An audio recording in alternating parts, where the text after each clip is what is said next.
وظائف کیوں ضروری ہیں، یعنی وظائف کیوں پڑھے جاتے ہیں، کیا ان کے فوائد ہیں؟ حضرت یہ پہلے ارشاد فرمائیے گا. سوال آپ کا بہت اچھا ہے کہ وظائف کیوں پڑھے جاتے ہیں.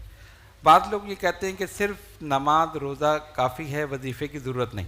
اللہ دیکھیے نماز روزہ یہ تو فرض ہے، اس کو تو کسی حالت میں چھوڑا نہیں جا سکتا. جی جی جی. جہاں تک وظائف کا تعلق ہے تو نبی پاک علیہ الصلوۃ والسلام نے صحابہ اکرام رضوان اللہ تعالی علیہم اجمعین کو قرآن مجید فرقان حمید کی آیات اور مختلف دعائیں ایسی آپ نے بتائیں جنہیں ہم مسنون دعائیں کہتے ہیں، تو اس سے ہمیں یہ ثبوت ملتا ہے کہ اس کے علاوہ بھی کوئی نہ کوئی چیز اپنے ورد میں رکھنی چاہیے. واہ واہ واہ واہ. دیگر صحابہ جس طرح کہ حضرت ابو ذر غفاری رضی اللہ تعالیٰ سورہ اخلاص کثرت کے ساتھ پڑھتے تھے. تو حضرت جبریل علیہ السلام حاضر ہوئے، عرض کی یا رسول اللہ صلی اللہ علیہ وسلم ابو ذر آ رہے ہیں. تو سرکار نے فرمایا کہ جبریل تم ابو ذر کو کیسے جانتے ہو؟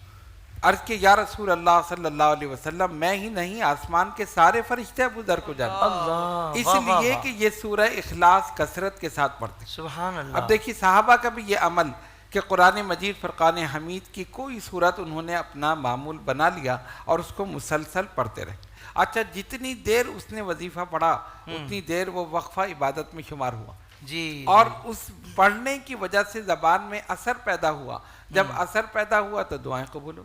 اللہ یعنی ایک چیز میں ساری چیزیں، یہ جو ہم پڑھتے ہیں نا یہ خالی نہیں ہے. اور پھر اللہ تبارک و تعالیٰ کا اسم پاک، نبی پاک علیہ الصلوۃ والسلام کا اسم مبارک یا مسنون دعائیں جو بھی انسان پڑھتا ہے اس کو اس کے اندر ایک روحانیت پیدا ہوتی ہے، ایک کیف و سرور حاصل ہوتا ہے، اور اس کی برکت سے اس کے جو مسئلے ہیں پریشانیاں وہ دور ہو جاتی. سبحان اللہ. سبحان تو اللہ. یہ فوائد ہیں، بلکہ اس کے اور بہت سارے فوائد واہ واہ واہ. وظیفے پڑھنے کے. تو اس وجہ سے بزرگان دین نے یہ تمام، اب آپ دیکھیں کہ وہ چیزیں بتائیں کہ جو بارگاہ رسالت میں مقبول ہیں. دعائیں حفظ البہن سرکار کا عطا کرتا تو شیخ ابو الحسن علی شاذلی رحمۃ اللہ علیہ کو سرکار نے عطا فرمائی. اب فرماتے ہیں کہ میں نے اس کے الفاظ خود نہیں تراشے ہیں، میں نے ایک ایک لفظ دہن رسالت صلی اللہ علیہ وسلم سے یہ میں نے لیا ہے.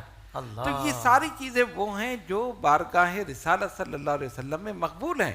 تو جو انسان یہ پڑھتا ہے وہ بھی مقبول ہو جاتا ہے. واہ واہ واہ. اس وجہ سے بزرگان دین نے اس کو جاری کر دیا، عام کر دیا. تمام لوگ پڑھیں، مل کر پڑھیں، پریشانی میں، مصیبتوں میں، مشکلات میں جو بھی پڑھے گا انشاءاللہ تعالی اس کی مشکلات دور ہو جائیں.